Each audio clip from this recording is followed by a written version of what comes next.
Doctor Mohammad Yunus অন্তর্বর্তীকালীন সরকারের প্রধান, তিনি কিন্তু শহীদ আবু সাঈদের একেবারে হতদরিদ্র যে বাবার ভিটে মাটিতে এসে কিন্তু সেখানে পরিবারের লোকজনের সাথে কথা বলছেন। এর কিছুক্ষণ আগেই কিন্তু তিনি শহীদ আবু সাঈদের কবর জিয়ারত করেছেন। সেখান থেকে কিন্তু তিনি একেবারেই তার যে ভিটে মাটিতে, তার একেবারে গ্রামের বাড়িতে কিন্তু তার যে পরিবারের লোকজন তারা রয়েছেন, এবং সেখান থেকে কিন্তু আমরা দেখছি যে আমরা দেখানোর চেষ্টা করছি যে আসলে সেখানে আসলে একটি প্রত্যন্ত গ্রামে একেবারে হতদরিদ্র পরিবারের কিন্তু সন্তান ছিলেন শহীদ আবু সাঈদ।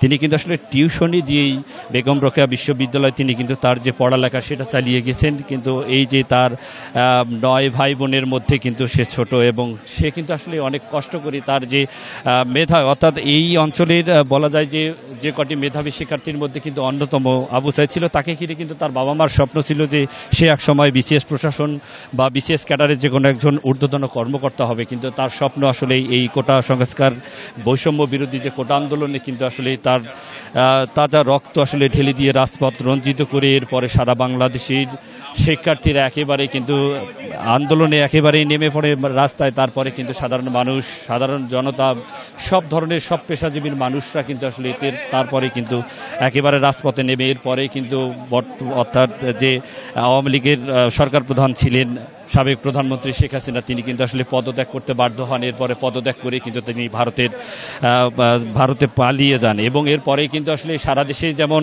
আনন্দ মিছিল ছিল, এবং অনেক মানুষ যারা নির্যাতিত ছিল তারা কিন্তু অনেকভাবে যারা মুক্তি পেয়েছে তাদের মধ্যে কিন্তু আনন্দ উল্লাস আমরা দেখেছি। এবং এই আবু সাঈদকে আসলেই আমরা দেখেছি যে আবু সাঈদ যখন থেকে আসলে তার যে বুকের তাজা রক্ত যখন আসলে রাজপথে ঢেলে দিয়েছেন, এরপর থেকে কিন্তু সারা বাংলাদেশের ছাত্র জনতা ঐক্যবদ্ধ হয়ে রাস্তায় নেমে কিন্তু আসলে সেখানে আন্দোলন করেন। তবে শেষ পর্যন্ত কিন্তু আসলে যে ছাত্র জনতার জয় কিন্তু অবশেষে এসেছে, এবং আগামীর বাংলাদেশ কিন্তু যেহেতু এই যে অন্তর্বর্তী সরকারের প্রধানের কাছে কিন্তু সাধারণ মানুষ যেটি প্রত্যাশা করেন যে অবশ্যই এই বাংলাদেশ যেন আগামীর বাংলাদেশ একটি ন্যায় শাসন ভিত্তিক, এবং সেখানে যেন কারো উপরে কোনো জুলুম এবং নির্বিচারে যে সাধারণ শিক্ষার্থীদের উপরে কোনোভাবে যেন কখনো আর কোনো বুলেট যেন আসলে ঘাতক বুলেট যেন আঘাত না করে, এমনটাই কিন্তু দাবি কিন্তু শিক্ষিত সমাজ থেকে শুরু করে যারা সাধারণ মানুষ আছে তারাও কিন্তু যেটি বলছেন। তবে সাধারণ মানুষের যে প্রত্যাশার জায়গাটা, যেহেতু গত 2 দিন আগেই কিন্তু শপথ নিয়েছেন অন্তর্বর্তীকালীন সরকার প্রধানের যারা উপদেষ্টা সহ প্রধান উপদেষ্টা, তবে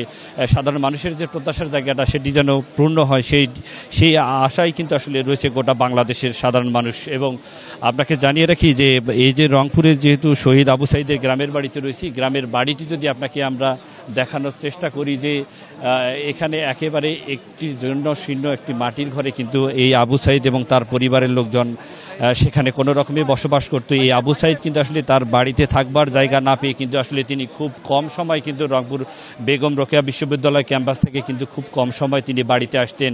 এমনটাই কিন্তু আমরা এই যে শহীদ আবু সাঈদের বোন সুমি এবং অন্যান্য যে ভাইরা রয়েছেন, আবু হোসেন তার বড় ভাই, তাদের কাছ থেকে শুনেছি। তবে তাদের পরিবারটি একেবারেই এই গ্রামের মধ্যে বলা যায় যে একেবারে হতদরিদ্র পরিবার। এই পরিবার থেকেই উঠে এসেছিলেন শহীদ আবু সাঈদ।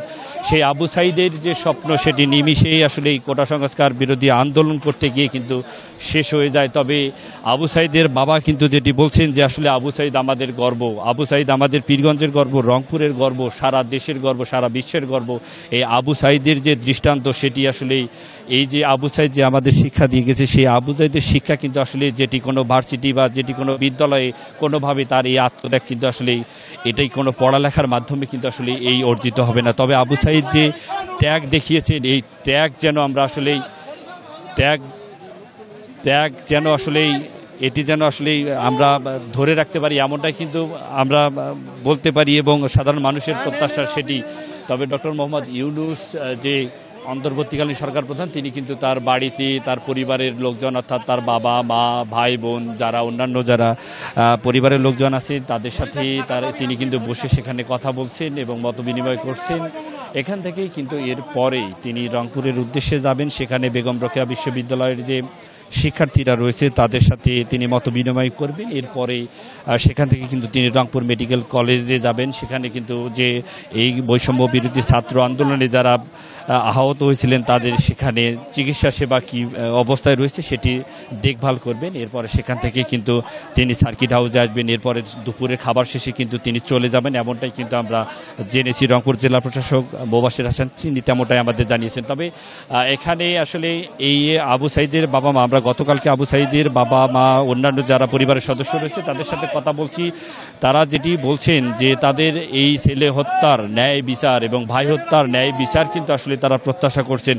কি ধরনের কথা বলছেন আসলে সেটি তো হয়তো দেখানো সম্ভব হচ্ছে না, আমরা অনেক দূরে অবস্থান করছি, এরপরে দেখানোর চেষ্টা করছি। আসলে তার পরিবারের লোকজনের সাথে কিন্তু তিনি কথা বলছেন এবং সেখানে আমরা কিন্তু দেখেছি যে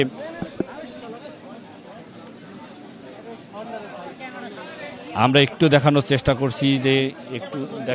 করছি যে সেখানে ডক্টর মোহাম্মদ ইউনূস তিনি কিন্তু সেখানে তার পরিবারের লোকজনের সাথে দেখা করছেন এবং সেখানে তাদের সাথে আসলে মত বিনিময় করছেন। এবং সেখানে আপনাকে জানিয়ে রাখি যে অন্যান্য যারা আসলে উপদেষ্টা যারা রয়েছেন, বিশেষ করে নাহিদ ইসলাম, আমরা সার্জিজ আলমকে দেখেছি এবং অন্যান্য যারা রয়েছেন তারাও কিন্তু রয়েছেন, তিন বাহিনীর প্রধান তারাও কিন্তু এসেছেন। এবং আপনাকে জানিয়ে রাখি যে ডক্টর মোহাম্মদ ইউনূস তিনি সেখানে তার যে পরিবারের লোকজনদের সাথে তিনি কথা বলছেন এবং সেখানে আপনাকে জানিয়ে রাখি যে তারা আসলে কি ধরনের বার্তা দিচ্ছেন এবং কি বলছেন সেটি আসলে পরে আমরা তার পরিবারের লোকজনের সাথে কথা বলে আমরা জানাতে পারবো। তবে এই মুহূর্তে কিন্তু আমরা যেটি আপনাদের জানিয়ে রাখতে চাই যে সারা বাংলাদেশের মানুষ প্রত্যাশা করছে, সারা বাংলাদেশের মানুষ অধীর অপেক্ষায় রয়েছে যে আগামীর বাংলাদেশ কেমন হবে, কেমনভাবে বাংলাদেশ চলবে, সাধারণ মানুষের যে ন্যায্য আদায়, ন্যায্য দাবি সেগুলো কবে নাগাদ পূর্ণ হবে সেটি কিন্তু দেখার অপেক্ষা রয়েছে। তবে পরিবারের লোকজনদের সাথে কি ধরনের কথা বলছেন, কি আলাপ চলছে সেটি কিন্তু আমরা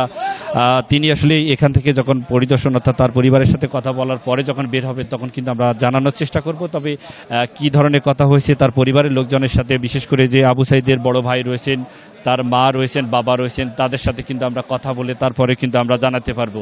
তবে এখানে তাদের পরিবারের যেটি আমরা দেখেছি যে তারা কিন্তু অনেক খুশি। গতকালকে যখন ওনারা জানতে পেরেছেন যে আসলে অন্তর্বর্তীকালীন সরকার প্রধান তিনি তাদের বাড়িতে আসবেন, তারা কিন্তু একেবারে তাদের আনন্দ কিন্তু আসলে তাদের আমরা দেখেছি কিন্তু অশ্রুসিক্ত কিন্তু তাদের। এবং তারা কিন্তু যেটি বলছেন যে তাদের কিন্তু একেবারেই যেটি বলছেন যে তিনি যে আমাদের বাড়িতে আসবেন এটি কিন্তু তারা আসলে কখনো ভাবতে পারেনি। কিন্তু তারা যেটি প্রত্যাশা করছেন যে তাদের যে ছেলে হত্যা সেই বিচার যেন নিশ্চিত করা হয়, তারা কিন্তু তেমনটাই, আমরা গতকালকে তার পরিবারের লোকজনের সাথে কথা বলেছি, তারা কিন্তু সেটি বলছেন। এবং এখানে আসলে কি ধরনের বার্তা দিচ্ছেন পরিবারে, আমরা দেখেছি যে তার বাবা রয়েছে, তার বড় ভাই আবু সাঈদের যে বড় ভাই আবু হোসেন রয়েছেন এবং তার বড় ভাই রমজান আলী সহ তারা আসলে 9 ভাই বোন ছিলেন আবু সাঈদ। এই 9 ভাই বোন আসলে তারাও রয়েছেন তার বাবা মার সাথে, তারা সবাই মিলে কিন্তু দীর্ঘ সময় কিন্তু আপনাকে বলে দিয়ে দীর্ঘ সময় ধরে কিন্তু সেখানে তাদের সাথে মত বিনিময় করছেন। কি ধরনের আসলে তাদের যে ছেলে হত্যার বিচার অবশ্যই তো তারা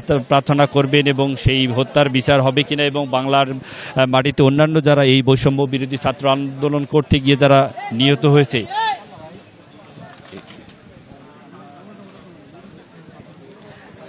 এই বিচারের দাবি কিন্তু সারা বাংলাদেশের মানুষও কিন্তু তাকিয়ে আছে যে আসলে সেই বিচারটি দেখার অপেক্ষায় কিন্তু সারা বাংলার মানুষ একেবারেই যে অপেক্ষায় রয়েছে যে আসলে প্রত্যেকটি বুলেটের হিসাব আসলে বাংলার মানুষ দেখতে চায় যে এই যার নির্দেশে এই ধরনের গুলি নির্বিচারে ছাত্রদের উপরে গুলি চালানো হয়েছে তাদেরকেও যেন আইনের আওতায় নিয়ে আসা হয়, এমনটাই কিন্তু দাবি রয়েছে সারা বাংলার মানুষের। এবং বিশেষ করে আবু সাঈদের পরিবারের সাথে যেটি কথা বলেছি তারা গতকালকেও যেটি আমাদের জানিয়েছেন যে সর্বপ্রথম যেটি তাদের দাবি যে আবু সাঈদকে যেন জাতীয় বীর ঘোষণা করা হয় এবং আবু সাঈদ সহ যারা এই কোটা বৈষম্য যে বিরোধী ছাত্র আন্দোলনে যারা নিহত হয়েছে তাদেরকে যেন জাতীয় বীর হিসেবে ঘোষণা করা হয়। বিশেষ করে আবু সাঈদ যেহেতু এই আন্দোলনের প্রথম শহীদ, তাকে যে প্রত্যেক বছরে যেন আসলে তার নামে আবু সাঈদ ঘোষণা করা হয় রাষ্ট্রীয়ভাবে। এবং বিশেষ করে আবু সাঈদের পরিবারের যেটি দাবি যে আবু সাঈদ যেন আসলে সারা বাংলার শিক্ষার্থীদের মাঝে 1000 বছর বেঁচে থাকে, সেজন্য কিন্তু তার পরিবারের যে তার বোন সুমি রয়েছে এবং অন্যান্য সদস্যরা রয়েছে তারা যেটি বলছেন যে প্রত্যেকটি ইউনিভার্সিটিতে যেন তার আবু সাঈদ, তার নিহত যে শহীদ আবু সাঈদের নামে যেন প্রত্যেকটি ক্যাম্পাসে কিন্তু তার যে হল সেটি যেন করা হয়। এবং তাদের পরিবার থেকে একটি দাবি কিন্তু আমরা দেখেছি যে বিশেষ করে যে হাসপাতাল এবং কল্যাণমূলক যে কাজগুলো হয় সেই ধরনের কিন্তু কিছু স্থাপনা নির্মাণের কিন্তু দাবি জানিয়েছেন। এবং বিশেষ করে আবু সাঈদের মা রয়েছেন, তিনি কিন্তু যেটি বলছেন যে আবু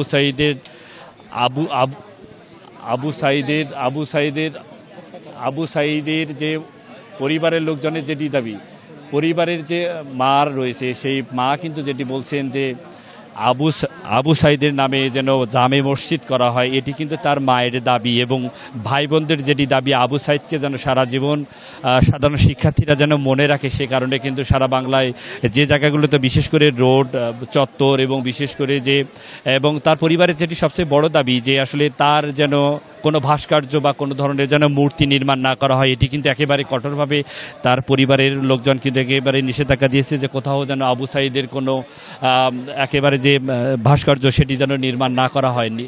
এই ভাস্কর্য বাদে যে জনকল্যাণমূলক যে ধরনের স্থাপনা গ্রন্থাগার, জাতীয় গ্রন্থাগার থেকে শুরু করে অন্যান্য যে জনকল্যাণমূলক যে কাজগুলো রয়েছে সেগুলো যেন এমন কিছু নামকরণ করা হয় সেখান থেকে যেন সেই পরিচালিত হয় এবং আবু সাইদকে যেন বাংলার মানুষ এই বাংলাদেশের ইতিহাসে কিন্তু আজীবন যেন মানুষ মনে রাখে সে ধরনের কিছু নির্দেশনা কিন্তু আসলে আমরা তাদের পরিবার কাছ থেকে আমরা পেয়েছি। তবে পরিবারের যেটি তার বাবার যেটি দাবি বরাবরই আমরা কথা বলেছি, গণমাধ্যমের যারা রয়েছে তারা কিন্তু বরাবরই কথা বলেছে। তার বাবা কিন্তু যেটি বলছেন যে আমার ছেলের হত্যার বিচার পেলেই তবে নাগাদ আমি শান্তি পাবো, যে আসলেই এই যে যারা নির্মমভাবে আমার ছেলেকে একেবারেই প্রকাশ্যে এভাবে গুলি করে তাকে হত্যা করলো, এরপরে কিন্তু পুলিশের যে এফআইআরের যে বিষয়টি সেটি নিয়েও কিন্তু তার পরিবারের অনেক আসলে দুঃখ দুর্দশার কথা ছিল, যে তাদের যে বিচার নিয়েও কিন্তু শঙ্কিত ছিল। এখন কিন্তু তারা আসলে এই অন্তর্বর্তীকালীন সরকার প্রধান ডক্টর মোহাম্মদ ইউনূস তিনি কিন্তু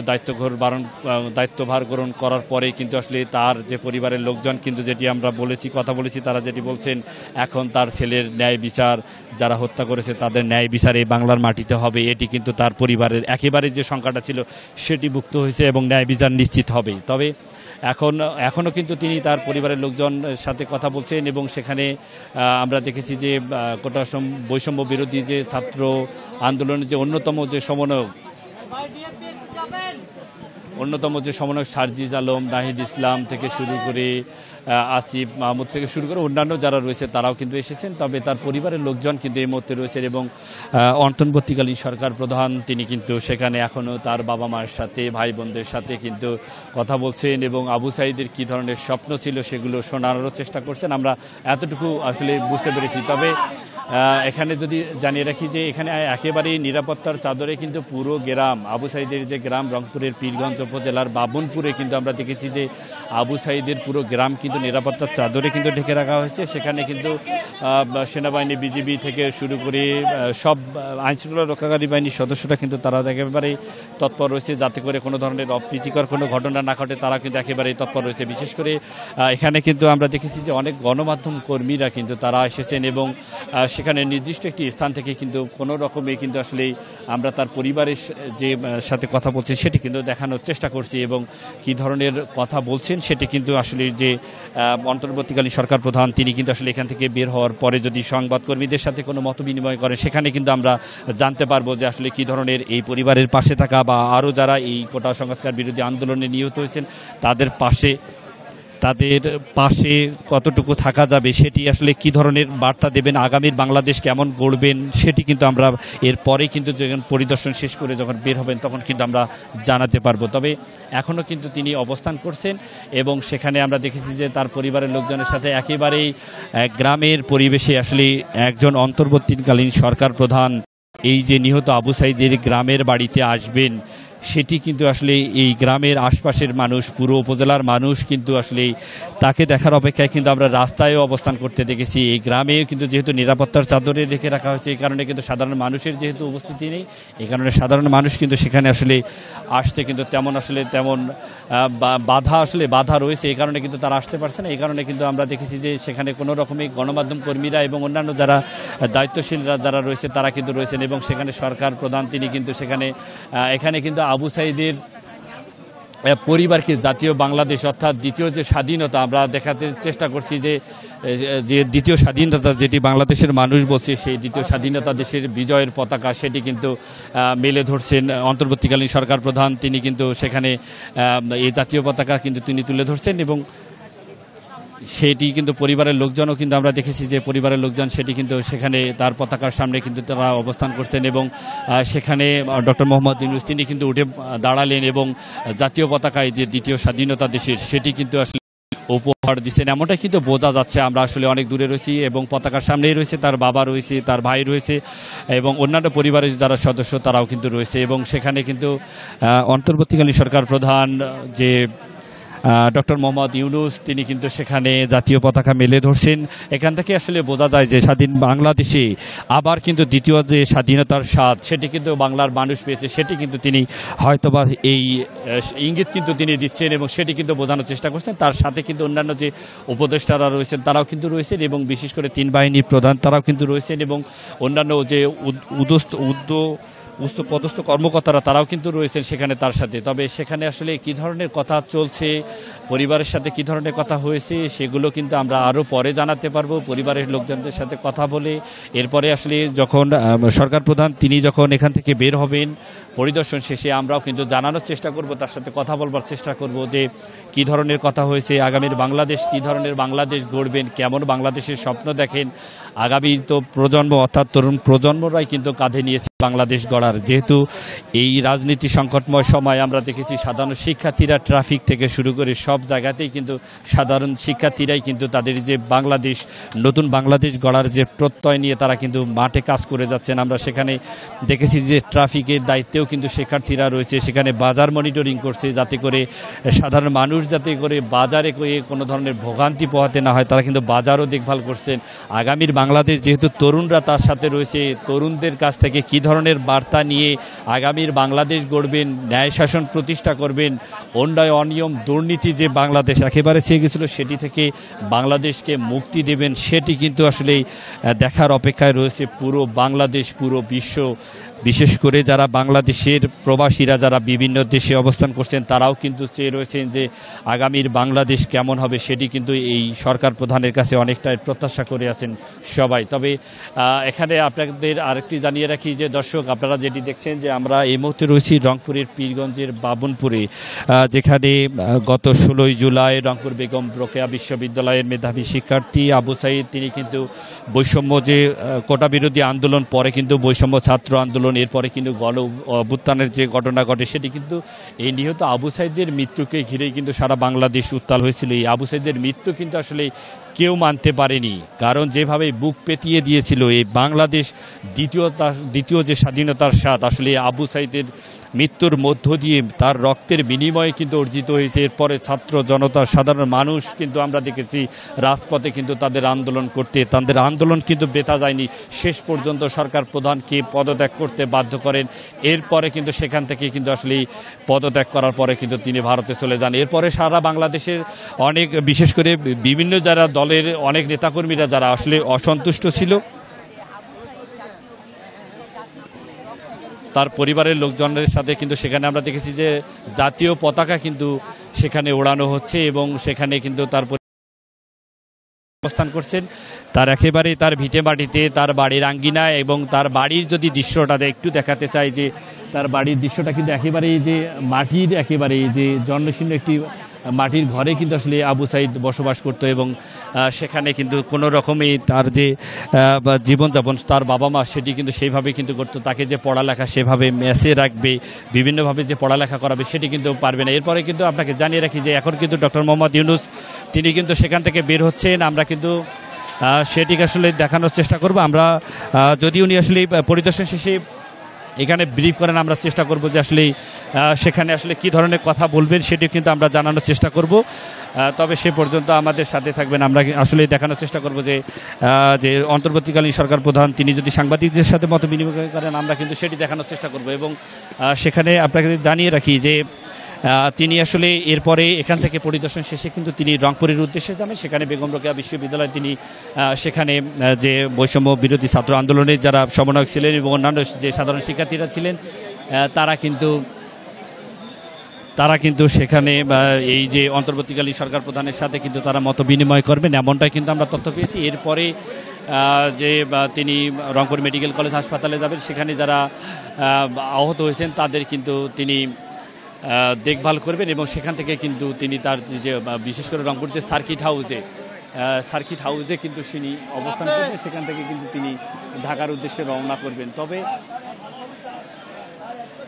এই মুহূর্তে রয়েছে যে আমরা রয়েছি যে সরকার অন্তর্বর্তীকালীন সরকার প্রধান তিনি কিন্তু এই মুহূর্তে তার পরিদর্শন অর্থাৎ তার বাড়ির পরিদর্শন শেষে কিন্তু তিনি এখান থেকে এখন বের হচ্ছেন। তবে আপনাদের জানিয়ে রাখি যে আমরা এই মুহূর্তে আপনাদের দেখানোর চেষ্টা করব যে আসলে তিনি কি ধরনের কথা বলেন, সেটি আপনাদের জানানোর চেষ্টা করব।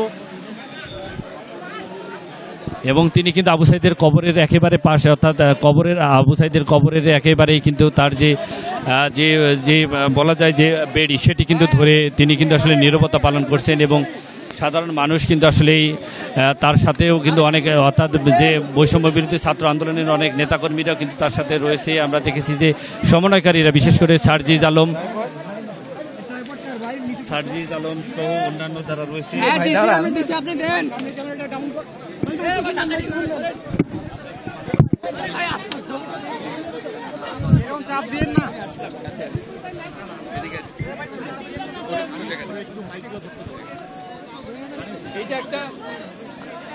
এটা একটা ঘটনা যে গ্রামের মধ্যে এসছে, এটা বিষয় না। বিষয়টা হলো এই জায়গাটা হলো এটা মহাকাব্যের জায়গা। মহাকাব্যের যে বীর গাথা শোনেন, ভাই ধাক্কা দিয়েন না, বীর গাথার যে বীর থাকে, এই সেই প্লিজ তাকে আপনি কবরটা ভেঙে ফেলতেছেন না, আপনার নিউজ বেশি জরুরি না, কবরটা বেশি। এটা নিয়ে যুগে যুগে লেখালেখি হবে, স্মরণ করবে এই লোককে। এই যে এখানে মাটির তলে শুয়ে আছে,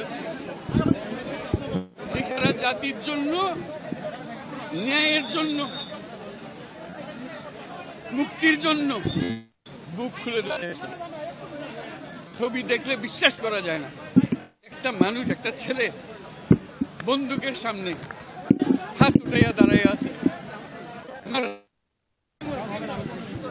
কথা বলতে মোকারম তো দিতে পারেন এই বোম। আরে ভাই কি রে,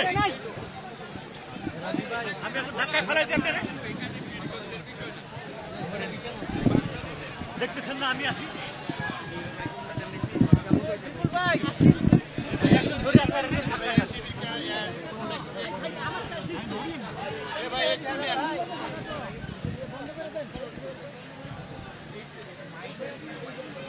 মাথা উঠেন না তাহলে ভাই,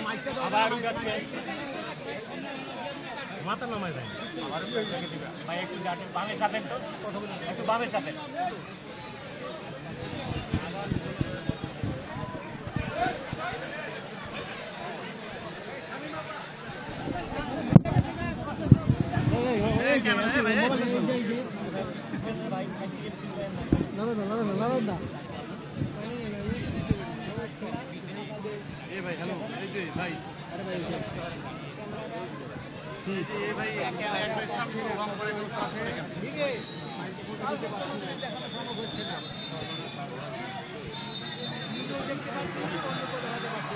না ভাই, এই মোকারম ভাই বুমটা দেন। ওকে ভাই, ভাই কে পাইছে?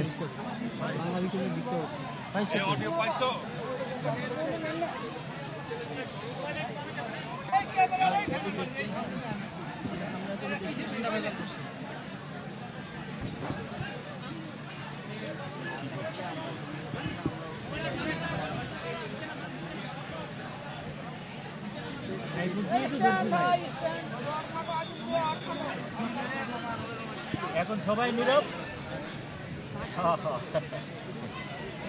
ভালো ছিল, আপনি কথা বলেন না ভাই।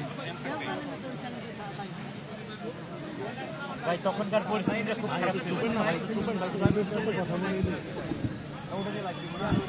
আরে আজব, তো আমার ক্যামেরা কোথায়, আমি কথা বলবো।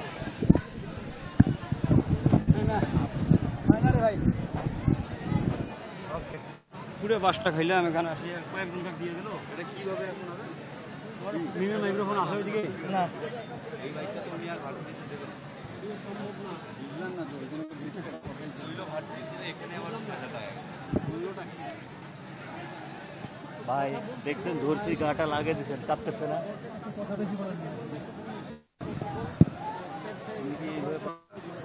তখন আপনারাই তো সবাই করলেন, খেলাঠেলি কইরা যখন আসলেন।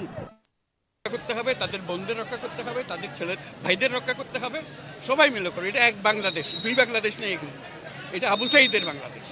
এই আবু সাঈদের বাংলাদেশে কোনো ভেদাভেদ নেই। কাজে আপনাদের কাছে অনুরোধ, যে যেখানে আছেন ওই আবু সাঈদের বা যারা যারা আছে যেখানে আছে তাদেরকে রক্ষা করুন, কোনো রকম গোলযোগ হতে দেবেন না।